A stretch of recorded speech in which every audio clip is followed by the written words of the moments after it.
Well, hello and welcome to the Sound Guy podcast. Yay! It's another episode. We're here. This one is going to be an interesting one. It's just a continuation of the quality podcast that I put together a few weeks ago. This is literally my fifth take on doing this. Oh my gosh. Normally I do one take and it's not too bad, but it's been really interesting to try to get this thing to the point where I'm kind of happy with it.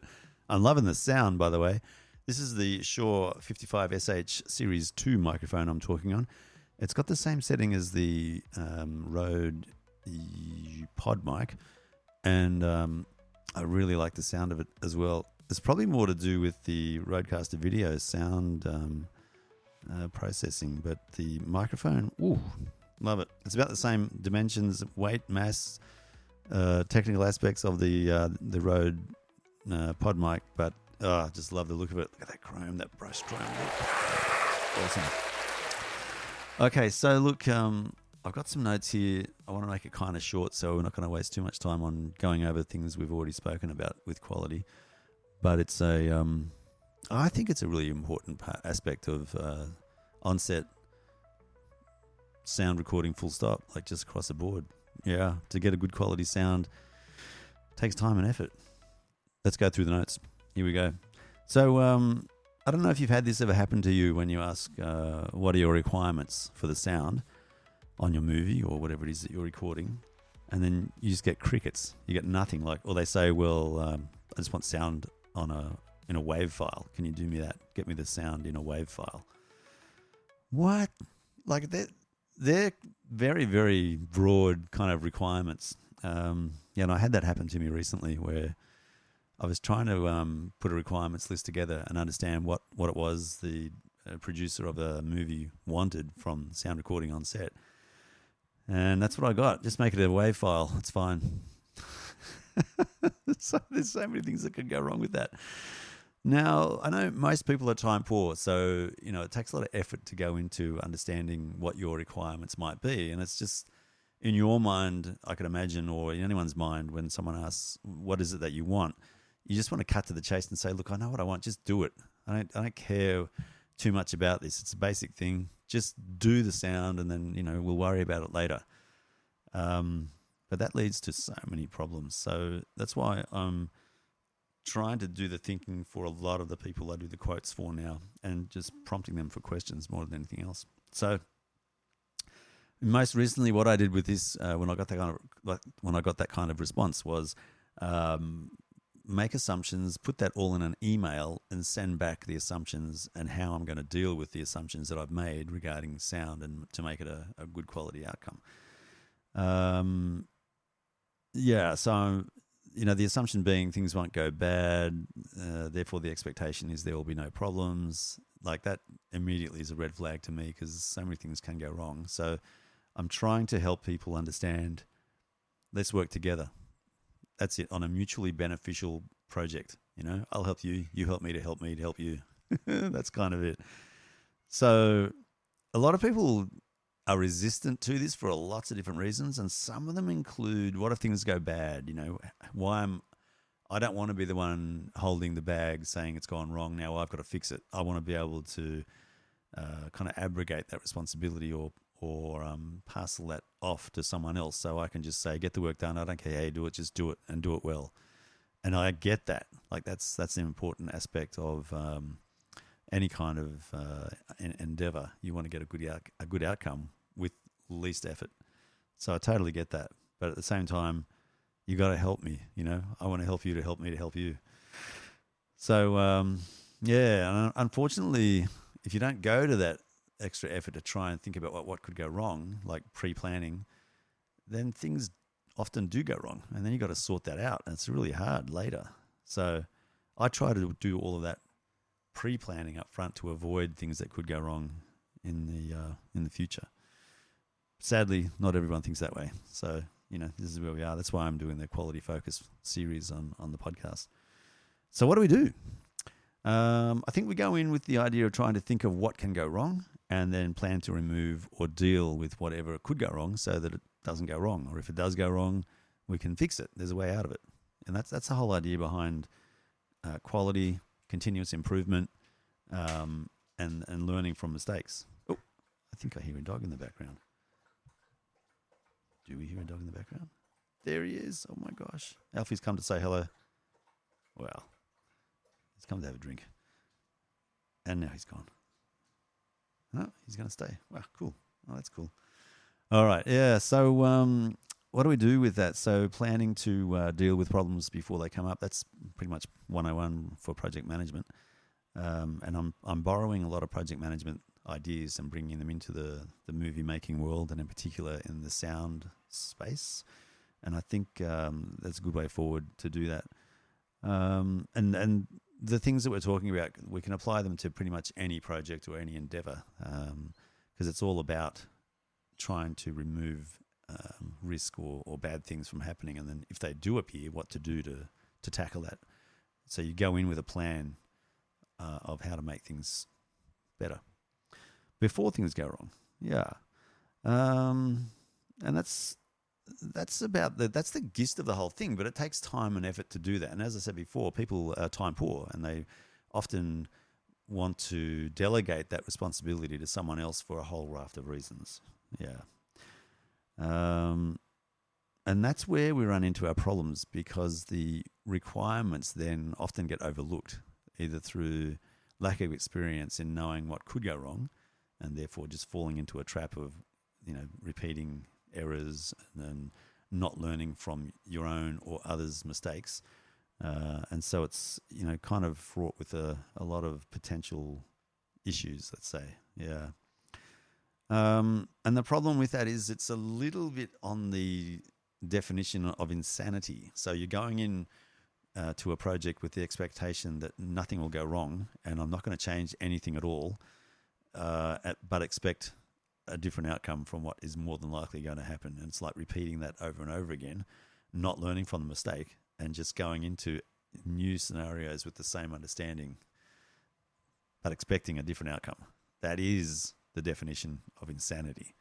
So I want to try and break that cycle and start learning from especially other people's mistakes or learnings, and then applying that to what we are about to undertake or what I'm going to be doing. So in that way, we break that cycle of insanity and learn from the mistakes and try and integrate that in the next time we have a go at quoting on a job or undertaking a on-set location recording session or whatever it might be.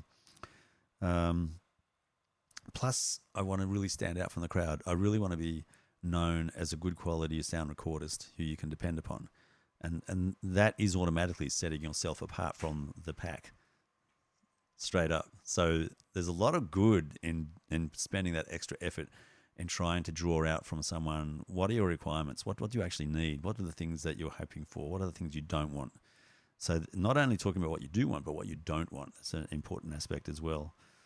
And when you go down this path, it's interesting. You're going to lose some opportunities or some clients or potential clients. They're not going to be interested because it just sounds like too much work.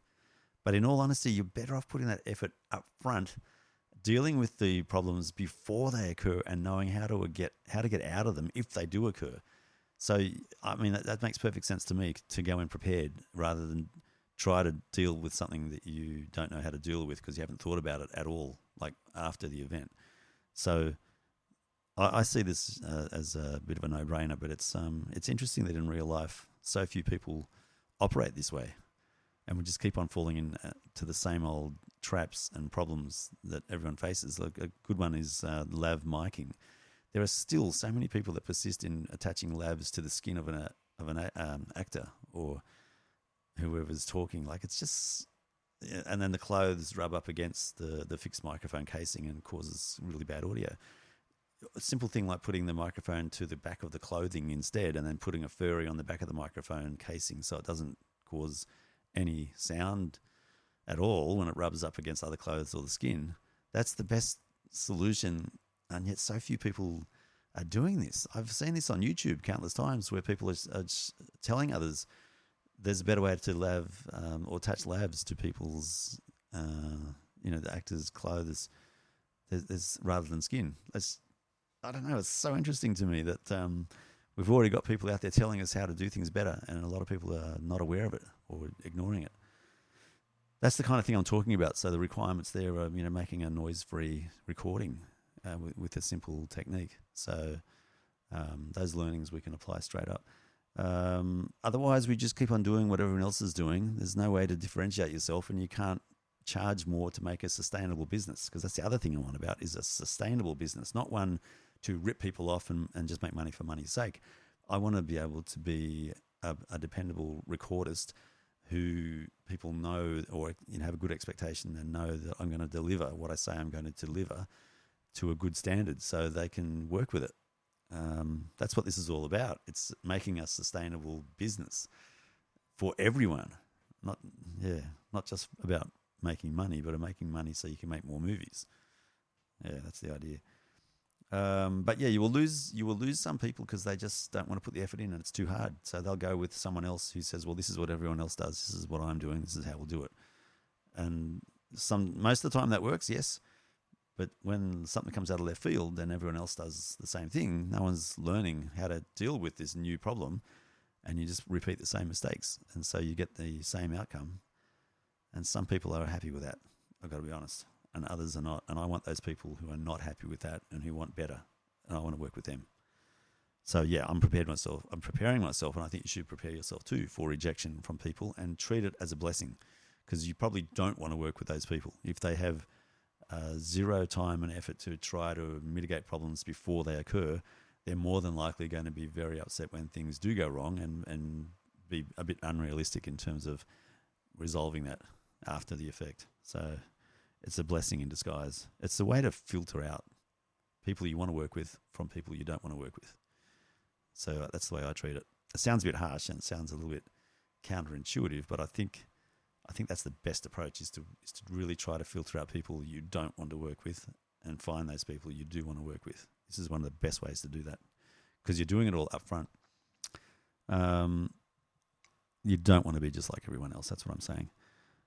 So you will lose some jobs, but you will get a reputation. A bad reputation with all the people you don't want to work with, and a good reputation with all the people you do want to work with. So again, it's a bit of a two-sided coin, this one. I will try to honestly give you updates as we do this podcast to let you know how I'm going with this approach. But I'm pretty confident it'll work out okay. But we'll test it out over the months and years ahead. I'll post how many successes I get and how many failures or rejections I get.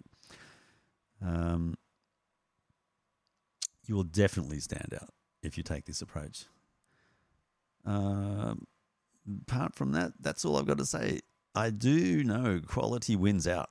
Like when you devote yourself to measured tolerances for specific details, especially in sound, which is easy to do because you've got decibel levels, you've got kilohertz sampling rates, you've got bit depth for dynamic range, there's levels you can record, there's all kinds of things that are right in front of our eyes on our recorders that we can measure to keep audio levels within tolerances that we've determined beforehand. And with that, I think that's the way forward to really get a technically great outcome. There you go. I hope that's short and sweet enough. Quality wins always. There we go. Done. All right, guys and gals. On that note, a very short podcast, I hope. I haven't even seen how long this takes yet. And it was 5 goes. I did this 5 times. And now I'm kind of happy. All right. Until the next one, you'll see me. Or if you want to get in touch and ask questions or get clarification on anything that I've said in this podcast or other podcasts, you can find all my details on YouTube. I've got email addresses and ways to get in contact there. Happy 2025. May you enjoy making many sounds. Bye for now.